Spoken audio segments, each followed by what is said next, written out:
Hi friends, bread halwa తయారీ విధానం చూసేద్దాం. ముందుగా milk bread half packet use చేస్తున్నాను. వాటిని ముందుగా నెయ్యిలో కానీ నూనెలో కానీ వేయించుకోవాలి. నేను ఇక్కడ 70% నెయ్యి 30% ఆయిల్ తీసుకొని గోలిస్తున్నాను.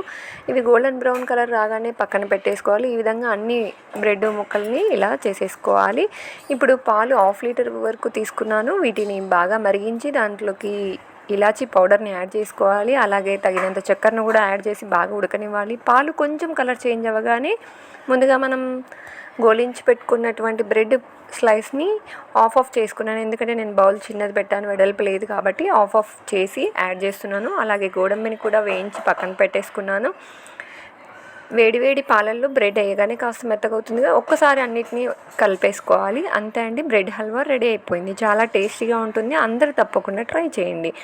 నా వీడియో మీకు నచ్చినట్లయితే లైక్ చేయండి, షేర్ చేయండి. ఇంకా ఎవరైనా సబ్స్క్రైబ్ చేయకపోతే ప్లీజ్ సబ్స్క్రైబ్.